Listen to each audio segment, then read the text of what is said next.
Welcome to True Drew Podcast, your source for all things Nancy Drew. I'm your host, Avery, and on this podcast, we'll discuss everything from the Nancy Drew books, to computer games, to movie adaptations, and TV shows. Nothing is off the table. So if you're a True Drew, you'll definitely want to tune in for this podcast. Hey guys, and welcome back to True Drew Podcast. I hope you all are ready because today we've got another game episode. We're going to be talking about The Secret of the Scarlet Hand, the 6th Nancy Drew computer game. So this game came out all the way back in 2002, and it's actually based on one of the Nancy Drew Digest books, number 124, which is also called The Secret of the Scarlet Hand. We haven't covered that book on the podcast yet, but we are getting closer to it, and I have read it, and it follows the game pretty similarly. Like, there are a few key differences, but it was a really good book. So a few quick facts about this game. Like I said, it came out in 2002, and Mildred Wirt Benson, who wrote a lot of the earlier Nancy Drew books, actually passed away 2 weeks before the release of this game. And this game gave us a lot of firsts in the Nancy Drew universe. This is the first game where we see Cocoa Kringle bars, the famous chocolate bars that are in some of the later games. This is the first game where we saw Sunny June, who is a big character, and for those who don't know, he's this guy who can't really seem to hold down one job. He just kind of hops to and from everywhere, and Nancy seems to be following in his footsteps. And we don't actually quote-unquote see him. We see references to him around Nancy's desk. We don't actually meet him until the Shattered Medallion, which is a later game.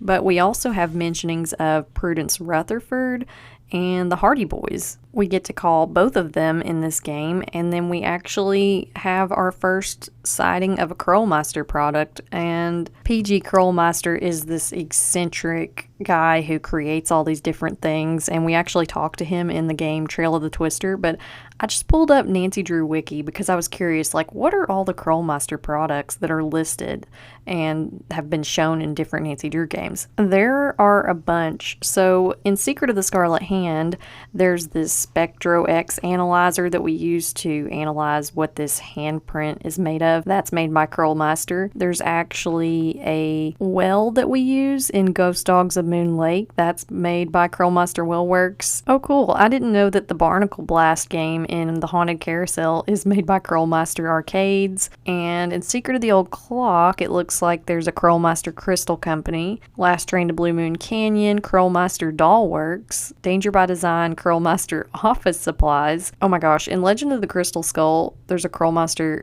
Crematorium. Like, what does this guy not make? I'm just going to list the rest of these because I think they're fascinating. So, The Haunting of Castle Malloy, apparently Kit Foley mentions that his father is vice president of sales at Krollmeister Incorporated. In Trail of the Twister, there's a commercial on the radio for the Krollmeister Salad Cannon and Krollmeister Lockbuster Infinity. Like, I want a salad cannon. That sounds really cool. In Shadow at the Water's Edge, we can see the Krollmeister security system is being used at the Ryokon. We actually see that Krollmeister security systems are being used in the Deadly Device and in the Silent Spy game. And apparently in the Shattered Medallion, Friedrich from one of the teams says he hates Krollmeister self-spreading butter and that we should all be afraid of it. I mean, thank goodness the butter in Curse of Blackmore Manor wasn't self-spreading butter. If you know, you know. And Krollmeister comes up again in Labyrinth of Lies and Sea of Darkness. In Sea of Darkness, they have like a Krollmeister mapping services. But yeah, all of those references to Krollmeister would not exist if it weren't for this game, Secret of the Scarlet Hand. And I had to read those off because this is part of why I love the Nancy Drew games. It's like, they don't just make a game. Her Interactive creates this whole entire universe for us to find all of these cool little things in. So as far as my memories of The Secret of the Scarlet Hand go, I remember really hating this game as a kid. It was not my favorite because after playing the first 5 games, you know, there was a lot of suspense, a lot of cool things, and then we got this game and it was just super heavy on the educational aspect of it, and that I think really bothered me as a kid. I mean, it's not like I don't like to learn things. I do like to learn things, and I think in the earlier games, I was just learning, you know, you learn how to disarm a bomb, and you learn how to catch someone who murdered a high school student, or, you know, find your friend who's been kidnapped. Like, we went from that to learning about the Mayans, and it's nothing against the Mayans.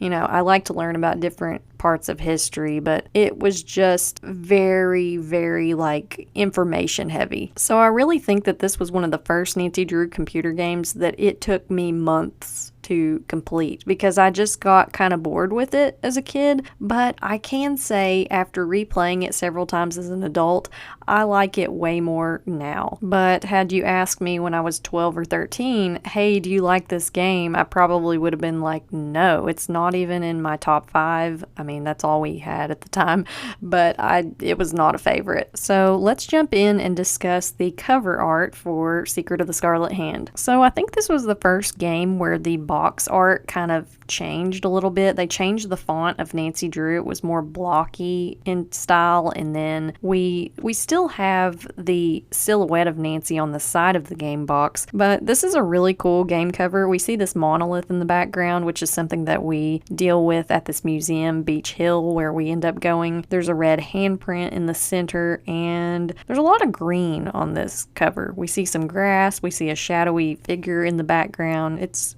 really interesting to look at. And I forgot, all of the games had little taglines. I think the first 5 games, it was on the back of the game, but this one says, expose buried secrets as super sleuth Nancy Drew and catch a thief red-handed. So if I were to rate the cover art for this game, I would probably give it a 3 magnifying glass rating. It's pretty cool. It's a neat cover. I like it for it being the first game cover to drastically kind of go in a different direction and change. It is really neat, but there are later game covers that I like more than this one. So next, let's discuss some of the characters that we see in this game. So first up, we have Joanna Riggs, and she is one of the head curators at Beech Hill Museum, where we are going to do an internship as Nancy. And she has kind of auburn short hair, freckles, and she's wearing a black and brown striped sweater. Next, we have Henrik Vanderheun, who is an epigrapher at the museum. He is kind of an older man. I think he's in his 60s is what we find out when we see his age later in the game, but he's got blonde hair and he's wearing a lab coat and khaki pants and a similar colored shirt. And a lot of people, I've heard people say in the Nancy Drew community, when they played this game as a kid, they didn't realize that he was wearing a shirt because it's flesh colored. It's kind of funny. We also have Alejandro Del Rio, and he works at the Mexican consulate, and we have a few dealings with him in this game. And he is Hispanic. He has black hair and a red shirt and khaki pants. And then the last character in this game is Taylor Sinclair, and Taylor is, I don't know, if I had to guess, he's probably in his 40s, 50s, and he's got the most slicked back, greased hair and little pencil mustache. He just looks like a human grease ball, and he has a teal shirt and this really intricate looking tie. It's yellow and red and has all these funky designs on it. Out of pretty much all the Nancy Drew games characters, I feel like Taylor Sinclair is the first one that I had a knee-jerk reaction. I just don't like you and I can't figure out why. I can't put my finger on it, but you're just not a good person. Do you ever get that feeling about somebody where you're just I can't figure it out, but I'll figure it out eventually. Oh yeah, and technically there's one other character, we already mentioned him, but Sunny June. We don't actually see him, but we see all of these notes in this notebook that he's left behind at his desk, which Nancy uses that desk throughout this game. So there's all these funny drawings of some of the other characters, and they're pretty entertaining. Actually, I think one of them is he says, don't stare directly at Taylor's tie because it'll hypnotize you. And I always thought that was hilarious as a kid. So I'm going to attempt to do some impressions of some of these characters. First up, we have Joanna Riggs. Who knows? Semper ubi sub ubi. For those that don't know, that's Latin for always wear underwear, which is one of the funniest quotes from this game. Henrik Vanderheun. I can't remember. Alejandro Del Rio. Adios, Nancy. And Taylor Sinclair. Want a cookie? They're from Oaxaca. So as far as some of the voice actors in this game go, Joanna Riggs is voiced by Lori Jerger. Taylor Sinclair is voiced by Jake Perrin. Henrik Vanderheun is voiced by David S. Hogan, who is actually the same guy who voiced Brady Armstrong in the last game, The Final Scene. Alejandro Del Rio is voiced by Gary Hoffman, and there's a character called Nurse Bluefoot, who is a nurse we meet at the hospital later. He's voiced by Scott Plusqualic. I hope I'm saying that right. And Franklin Rose, this is a character that we talked to on the phone. This is one of Nancy's dad's friends, one of Carson's friends, and he helped us get this internship at Beech Hill, but he's voiced by Wayne Raleigh. Oh yeah, and I forgot to mention Taylor Sinclair's job. He is an art dealer. A couple of more voice actors in this game. Prudence Rutherford, which people love to hate on her voice. It's very high-pitched. Like, it reminds me of like Robin Williams as Mrs. Doubtfire. Hello! But she is voiced by Simone Chule, and Poppy Dada, who's an artist that we talked to on the phone, is voiced by Julie Raleigh. Nancy is again voiced by Lonnie Manella, and we're able to talk to Bess, George, Frank and Joe Hardy, and a couple other people in this game, but Bess is voiced by Alyssa Murray, George is voiced by Maureen Nelson, Frank Hardy is voiced by Joshua Silwa, and Joe Hardy is voiced by Robert Jones. There's a couple other minor phone characters. There's Henry Daddle, who is Poppy Dada's dad. He's voiced by Scott Carty, who's actually the voice of Ned Nickerson in other games. And Sheila Schultz is a woman who works at the Chaco Cultural Center, and she's voiced by Amy Broomhall, who some people might know better as Fatima from The Last Train to Blue Moon Canyon. So now let's go ahead and read a game synopsis for The Secret of the Scarlet Hand. Nancy is all set to intern at Beech Hill Museum in Washington, D.C. after a recommendation from her father's friend, Franklin Rose. But as soon as Nancy arrives, bad things start to happen. Joanna Riggs alludes that the museum could be in trouble, and a priceless Mayan artifact goes missing, with nothing but a scarlet handprint left behind. Can Nancy help recover the artifact and keep the museum out of the headlines? So we've already kind of talked about some of the fun hidden things in this game. We've talked about Krollmeister, and we've talked about Coco Kringles and Sunny June, all the introductions of those things.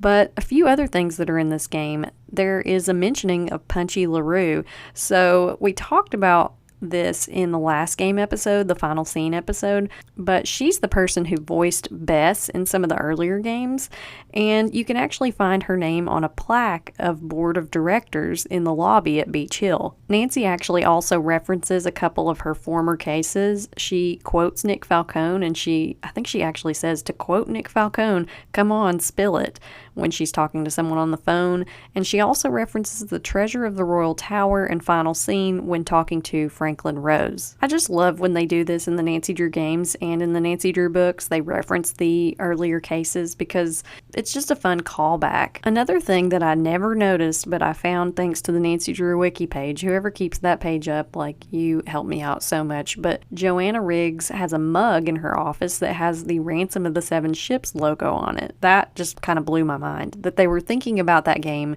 that early on. So the next thing that I like to talk about on these game episodes is the Easter eggs that you can find in the games, and I don't think there are any in this game, but you can apparently call Poppy Dada's phone number before you get it from someone in the game, and you can hear funny voicemail messages. But yeah, not really any Easter eggs that I know of in Secret of the Scarlet Hand. Now, when it comes to allusions to real life in this game, there's a lot about Mayan history, and some people have said all of it's not actually accurate, so you kind of have to do a little bit of digging outside of the game for yourself. But another thing is there's a map. You get to use the metro in Washington, D.C. to get to your hotel and a couple other locations, and some people who live in DC have said that it's pretty accurate. And I've been to Washington, D.C. and used the metro there, and from what I remember, it seemed a lot like the game. So, the second chances / deaths that Nancy can experience in this game, not quite as many as the last two games, but you can get electrocuted by the ham radio if you're messing around with it and you don't turn it off properly when you go to take a light bulb out of the side of it. You can drop these huge, heavy Mayan calendar stones if you walk the wrong way with them. You can fail to use the glow stick when you're exiting the temple and it's dark. Nancy will fall, trip, and hurt herself. Or you can not escape the monolith in time, and we'll get to that later. So now we'll go ahead and jump into some of the notes that I took down for The Secret of the Scarlet Hand. So again, at the beginning of this game, we get that classic letter intro, and Nancy's writing to her dad, and apparently Carson is in Africa. I think he's in Ouagadougou, I think is what she says. I just want to know what Carson person's doing in Africa. That would be a fun side story. But pretty much after we get that letter intro, we're thrown straight into the game, and we see Nancy talking to Joanna Riggs, who is the deputy curator of Beech Hill Museum, and we actually see Nancy's silhouette in this game. So this is kind of one of the closest times we get to seeing Nancy, other than a few other instances in later games, but pretty cool. I think her interactive's choice to not show Nancy in her full form is really, really cool, because it actually makes you feel more like you are Nancy when you play these games, and I think that was a smart decision on their part. It also kind of lets the player imagine Nancy Drew in the way that they want to, which is really, really neat. And it kind of goes along with one of the taglines they had, "It's up to you as Nancy Drew." So Joanna shows us around the museum and is showing us these Mayan artifacts and gets us oriented, but she kind of avoids answering a question. Nancy asks, well, how did you acquire all these artifacts? Because I'm sure it's hard to acquire all these different Mayan pieces. And Joanna just kind of gives the camera sort of a side eye, a weird look, and she says, oh, we couldn't do this without Taylor Sinclair. Note to self, meet this Taylor Sinclair, which we will later. So after Joanna shows us around, we are up in her office, and she says, you can go down to your desk and get acquainted with Henrik, and there's a task list down there. So we can go down there, and this is the great thing about the Nancy Drew games, like everyone plays them differently. Like I tend to play them in a linear kind of way. There are some times where I skip around and do things differently, but it literally is up to your gameplay what you want to do next. But I don't know if anyone else felt like this if they've played the game. I felt like Joanna was just kind of foisting us off on Henrik, just like, oh, well, Henrik can show you that. Henrik can show you that.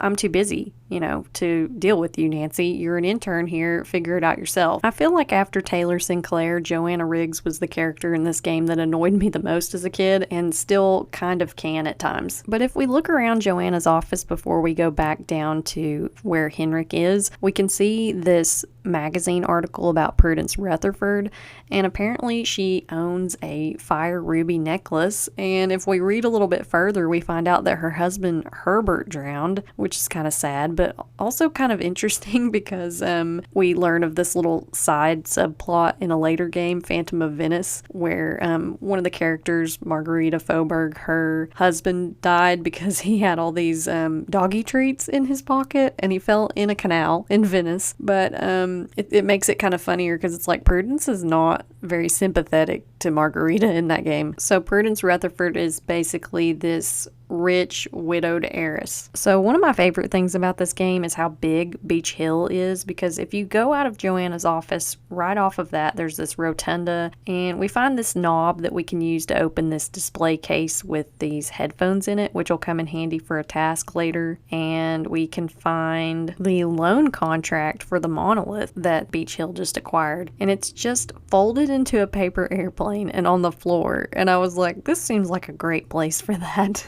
What makes me think that this is Sonny June's doing? Because Sonny June, he just strikes me as the type of person that's like, filing systems, those are so outdated. Like, we just need to fold important documents up into paper airplanes and just throw them around. This is probably only one of several reasons why he got fired as junior deputy curator, and now Nancy has that position. But it's usually after this that I will grab the headphones and I'll go do this puzzle that we have to do. We basically have to reorganize all of these audio files that match up with the different displays around the museum, because if you play them and listen to them as they currently are, they don't match at all. This is probably one of the most time-consuming puzzles in the game, other than you have to move all these Mayan tiles around to the correct numbers, and then the temple quizzes, which we do later. But I used to hate some of the puzzles in this game because I was just like, oh, this is too much work. There's so much involved. But now when I replay it, it's kind of fun. It's kind of relaxing. You get to just feel like you're a museum curator for the day. And the Mayan exhibits are really cool because there's this huge exhibit hall off of that rotunda, off of Joanna's office. And then there's a temple that you can actually go in, and you have to do all these quizzes and play games and stuff to get to different levels. And then there's a garden off of that exhibit hall, and it's just really neat. You have have all these bird noises and fake grass, and you feel like you're outside, which is neat. And then there's a whole nother part of the museum. There's a shipping and receiving area with all these boxes where Beech Hill can get packages in the mail. And then there's this room where Henrik is, and there's like a ham radio in there and some pottery that we have to put back together. And it's a lot. It's a lot to look at. And then there's also other locations in the game. Like you get to go to the Mexican consulate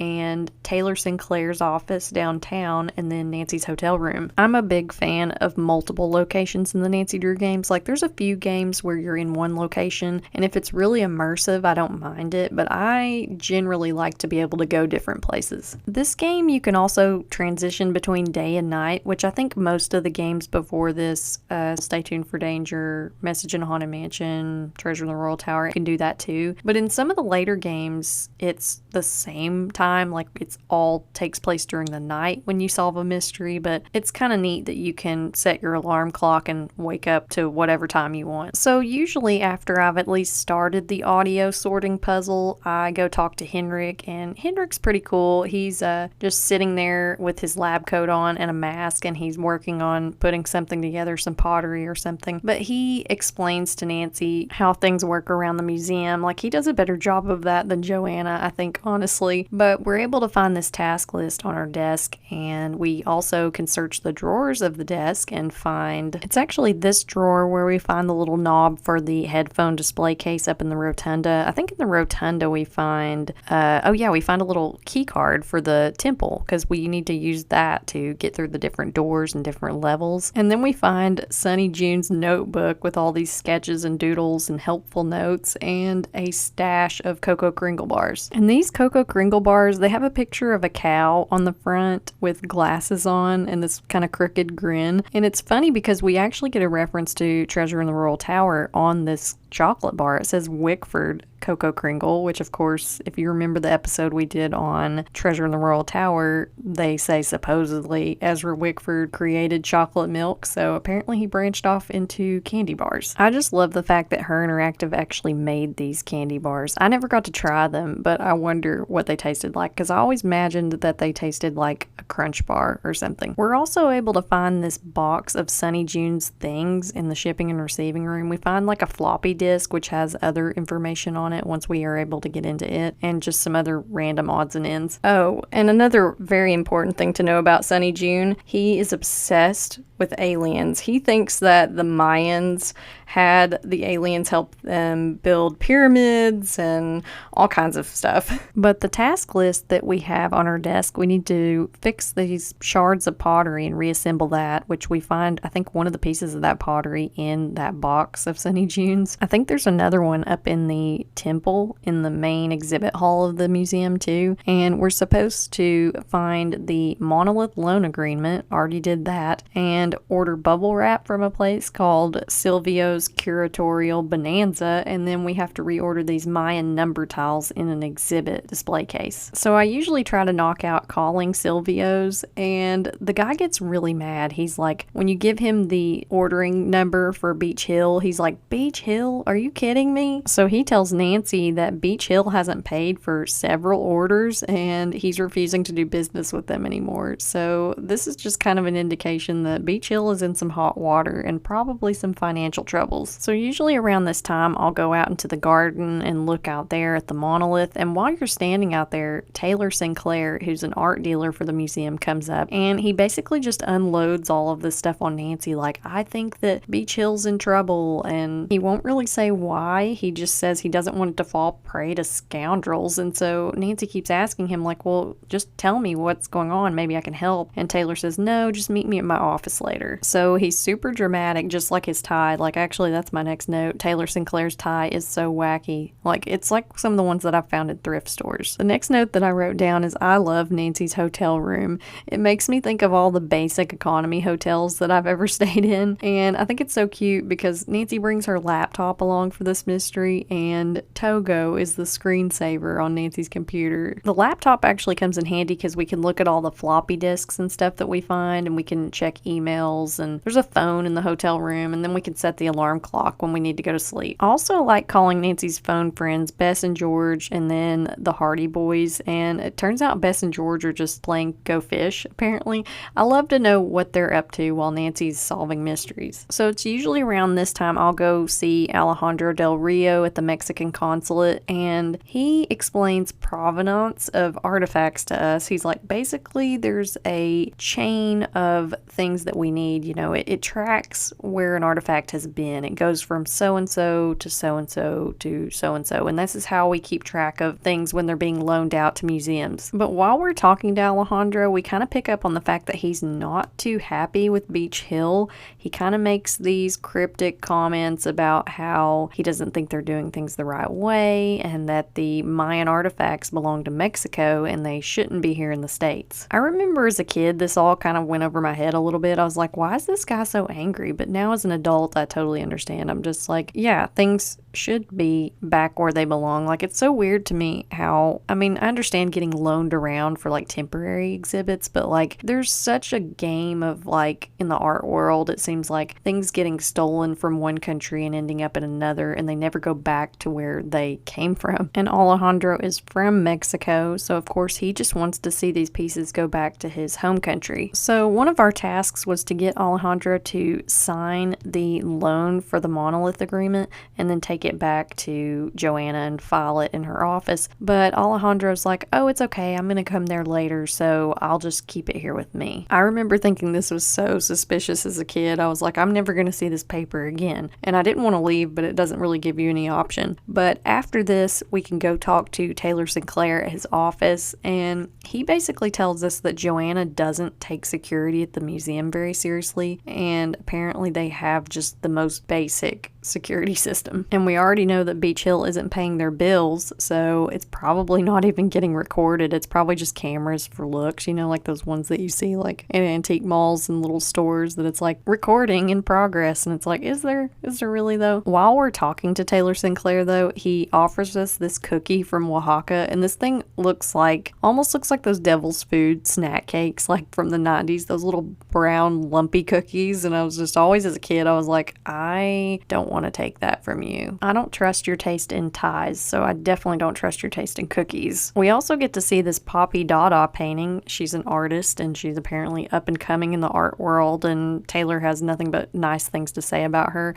And I think the name of this painting is Midnight Snack, but it's basically just an all green canvas with little red, yellow, and white squiggles all over it, and random things sticking out of it. Like there's a toy shark sticking out of this painting. I guess it's like they say, art is in the eye of the beholder. So I usually go back to the museum at this point in the game, and the scariest thing, like this scared me so much as a kid when I was first playing it, but Joanna busting through the door, it always cracks me up because the door just hits the wall and she just looks at Nancy and she's like, Beech Hill has been hit. Like I knew from the box synopsis that something like this was going to happen, but it's like this is a slow build of a mystery. Like the last mystery, you know, Maya gets kidnapped right off the bat, but with this one, we are kind of just working up to this artifact getting stolen. And so this jade pakal carving that Joanna was showing us at the beginning of the game is what was stolen. And so we see all this broken glass around, and there's a red handprint just left at the scene. So there's a bunch of crime tape all over the display case, and I never understood this, but the police came by and they looked at everything. I don't know why they didn't take the handprint with them, unless that was put there later. I don't know, it just seems weird that they wouldn't take that because it's evidence. But anyway, their loss is our gain. And Franklin Rose, Nancy's dad's friend who helped her get this internship, he calls Nancy and is like, this is really bad press for Beech Hill, and I know that you're an amateur detective. Would you care to look into this for me? So of course we as Nancy agree, because he says there's some investors who are kind of getting cold feet, and that's definitely not good because we already know that Beech Hill is in dire straits. But it's after this we start doing some digging, and we learn that Henrik used to work at the Chaco Canyon Cultural Center,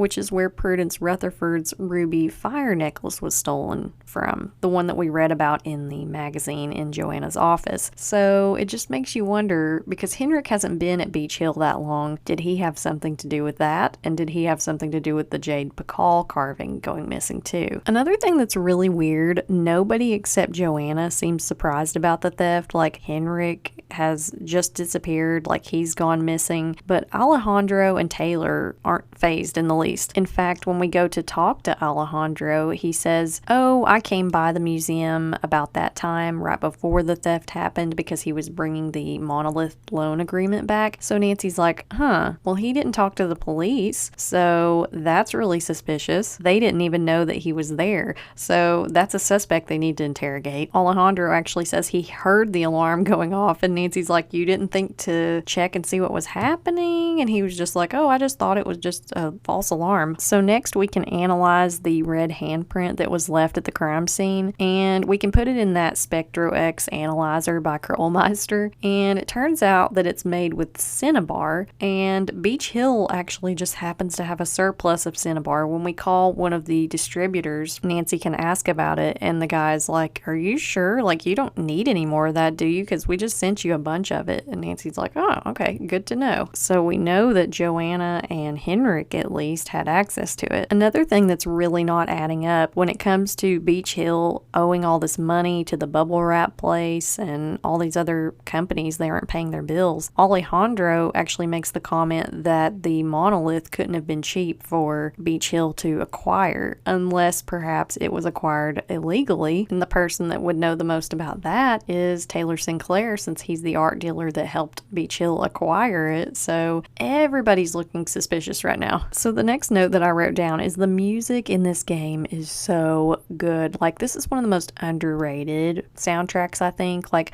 there's a lot of them that stick out in my mind, but this one has so many good bops, and we'll talk about it a little bit more in depth at the end of this episode. So the next note that I have down is literally, Henrik falling from the pyramid scared me so badly as a kid. So there's a lot of jump scares in this game. Like, Taylor kind of just sneaks up on you next to the monolith, and then Joanna busts that door open when the pakal carving gets stolen, and then Henrik tumbles down that temple in the exhibit hall, and he's just like, oh, and he's just laying on the ground, and it's so bad. But it has to make you wonder, did he fall on his own or was he pushed? So Henrik's out of commission. He goes to the hospital, and we can talk to him, but the thing that frustrated me so much about this game was you had to select certain dialogue in the correct order, and I always screwed this up. Like, this is why I didn't solve this game, well, among many reasons why I didn't solve this game for months, because I would always pick the wrong thing, and I would frustrate Henrik, because Henrik has amnesia after his fall, because he fell, like, if you look at this temple, it's huge. It's like he tumbled down like literally 2 flights of stairs, and so you can't ask too many probing questions in too quick of a succession or he'll get really frazzled. And Nurse Bluefoot, the guy who's taking care of him, is like, you have to be gentle with Henrik. And sometimes if you go too late in the day, like Nurse Bluefoot is like, visiting hours are over. Can you come back tomorrow, Nancy? So Henrik's memory reorientation sessions are slow going. You can put pictures up on the little board that's by his bed and you can ask him certain things, but he's always like, I can't remember. And I remember even as a kid, I was like, he fell a long ways and he hit his head pretty hard, but I was like, he has amnesia? Really? Like, I had never, like, the only reference point that I had for amnesia at that age was like, oh, that's what people get on soap operas. But it's also kind of funny because Nancy is always like, in the same exact tone of voice, Henrik, I need you to tell me about the pakal carving. But then I think after this, we go talk to Alejandro some more, and Nancy mentions something about Joanna that's potentially incriminating, and then it turns out Joanna gets taken down to the police on a tip. So Alejandro had to have made that tip because he got mad when Nancy said she wasn't going to call them herself and tell them. And while I do get it, I'm like, man, Alejandro, you like did Joanna dirty, because it's like you should be getting interrogated by the police too. Not that interrogation with the police is going to be particularly enlightening to them. I'm sure the whole time Joanna was like, Who knows? So the next thing that we can do is talk to Prudence Rutherford, and there's so many people that are like so divided on Prudence Rutherford. Like, they either love her or they hate her, but her voice is very annoying. She talks in this super high-pitched voice, and she'll just be like, my ruby fire necklace is one of a kind. But she tells us a little bit more about her ruby fire necklace getting stolen, and then she's able to send us a duplicate of her. She had like a jade piece on that necklace that looks suspiciously like the Pakal carving, and so she sends us like the one that she had for insurance purposes. It's just a fake, and it'll do the job later for what we need it to do. I think also while I was playing the game around this time, I was trying to solve all of the puzzles in the temple, and I remember not liking these as a kid. Like, I loved playing the game Bull, where you throw these little, they look like little corn kernels, but you have to get a certain amount and take down your opponent or whatever. But I didn't like the quizzes at all. It just felt like never-ending homework to me. And of course, I was going to school when I was playing this game, and I was like, this is annoying. I'm not enjoying this. But the noises that the players make in the Bull game was always entertaining to me. They're always like, hi-ya! So the next thing that I have written down is we have to get Pakal provenance documents for Alejandro, and we see that some people named the Petersons owned it at one time, but they died when their air conditioning went out. And I was like, I mean, they were in their 80s or 90s according to the document, but it's kind of suspicious. It makes you wonder if there was any other suspicious deaths linked to how Beech Hill acquired these other artifacts in the museum. I think around this time I was also trying to ask Henrik for the password to his floppy disk, and eventually you get it, but I felt so bad for asking him so many questions. I was also able to get into Henrik's desk drawer at the museum, and you find all these notes on something called the Whisperer, and then there's also talk about someone named Big Bunny, and according to Henrik's notes, they were in, I think, Mexico together, and he drew some kind of a picture and it says Big Bunny stinks. Like, apparently they shared a tent together and he just has some really noxious farts.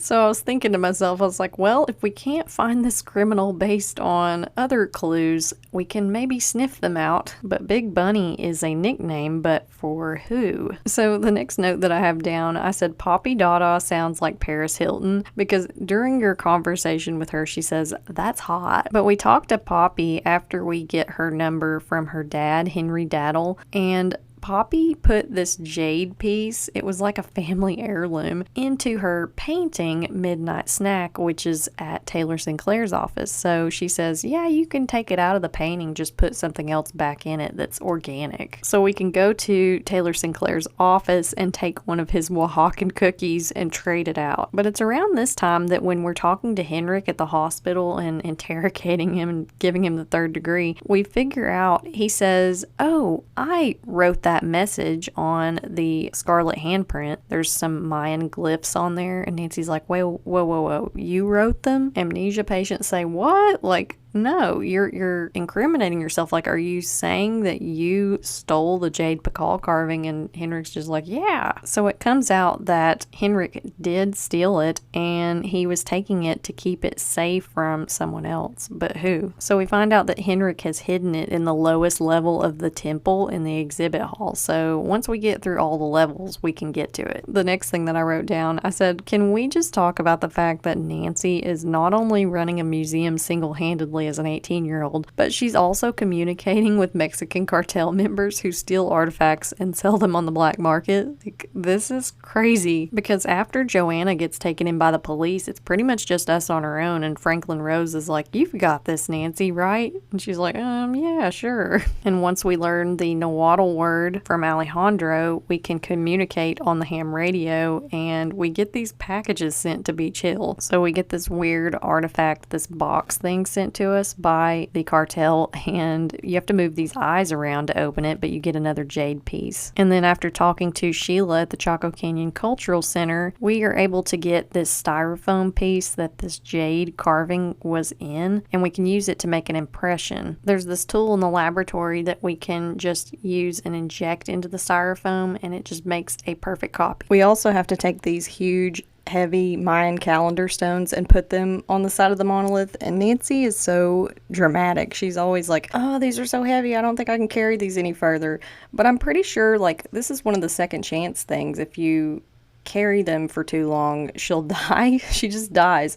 But I'm pretty sure the way that you're supposed to go is actually longer than the way that if you take it, she dies. It's so weird. So once we have all of these jade pieces and copies, we can form it to make this square, this little cube, and we can go to the monolith and put it in the side. And it's a pretty extensive puzzle. You have to do it on all four sides. And when we open the monolith, we see a woman's skeleton, the skeleton of a scribe. And Taylor Sinclair comes up behind us and shoves us into the monolith. So I didn't want to spoil it too early on, but when you talk to Poppy Dada, she actually references Taylor Sinclair and she calls him Bunny Sinclair. So Taylor is the big bunny that Henrik refers to in his notes, and Taylor has been getting these art pieces on the black market and making a profit off of all these things. So Taylor Sinclair being the bad guy in this game, this was actually one of the first games where I correctly identified the villain before the end of the game,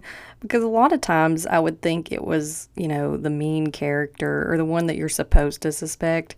But Taylor, like, I don't know, he was so dramatic. He tried to give us those nasty cookies. I was like, I just don't trust this guy. And my instincts were right. So Taylor yanks this parchment paper from you. It's supposed to be just a depiction of Mayan life. And he's like, this is going to be worth a fortune. And this is what he wanted all along. This was basically his whole entire scheme. So he shoves you back into the monolith and locks you in there.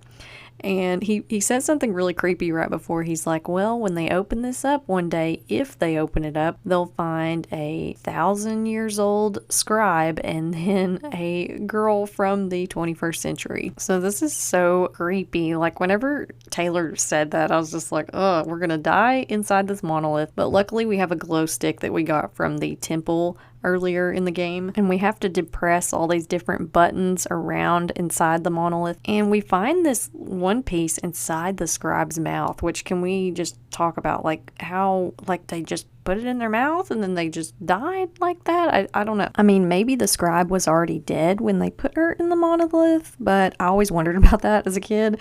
And the fact that, okay, while you're trying to solve this puzzle and get out of this thing, out of the monolith, Nancy keeps saying, I'm running out of air. And she's super dramatic. I'm like, Nancy, we've been in here for 5 seconds. It's pitch black in here. All I have is this stupid glow stick. So please calm down. Like, I'm also trying to solve this very logical puzzle while there's this leathery corpse thing behind me. Like, I'm in here with a dead body. Like, a little bit of patience would be great. But eventually we're able to get out. And this is the craziest ending to a Nancy Drew computer game, because then after you get out of the monolith, Henrik, who has apparently miraculously recovered from his amnesia and has left the hospital of his own free will, and Alejandro and Joanna are all just standing there, and they're just speaking in this really poetic way, and they're just like, the sleuth emerges from the monolith. And I remember as a kid when I finally solved this computer game, because it took me, like I said, probably the longest of any Nancy Drew computer game to complete, I was like, you guys, seriously? You're just gonna stand there and you're not gonna help Nancy? But anyway, the good news is that Taylor Sinclair actually got just a blank parchment paper,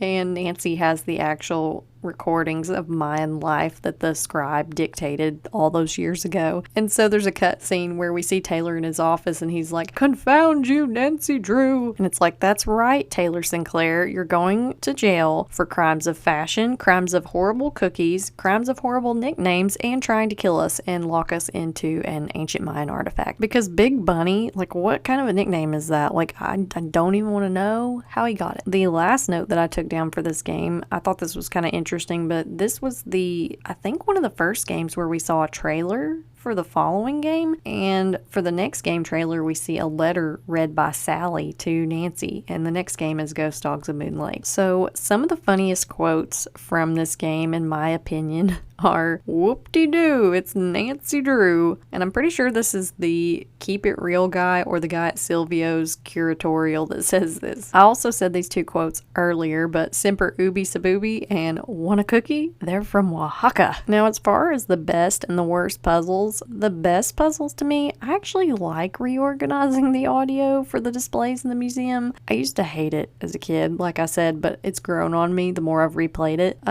Playing Bull is fun in the temple. I like the monolith puzzle. And the worst, I didn't like the temple puzzles. I didn't like doing the quizzes. Like, I felt too much like that was school for me as a kid, and I kind of still don't like it as an adult. Now, let's talk about one of my favorite aspects of the Nancy Drew games, the music. I'll go ahead and play some of my favorite tracks. This one is called Dark.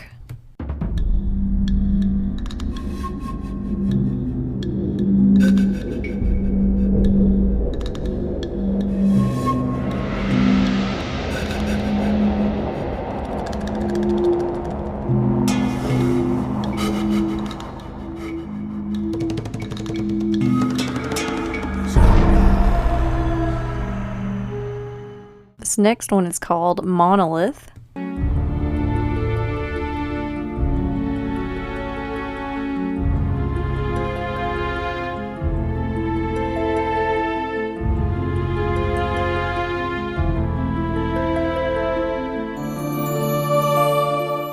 This track is called Scribe.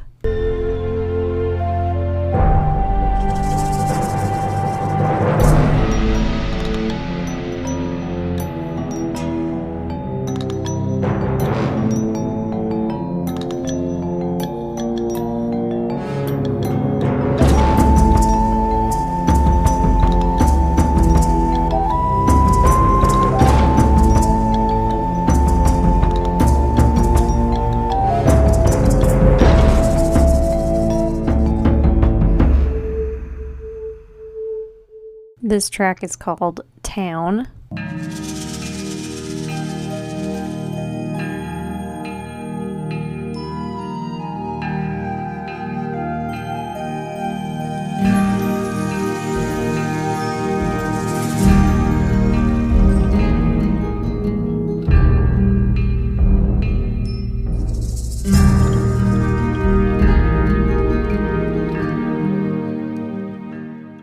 This track, though, is by far my favorite, and it's called Exotic.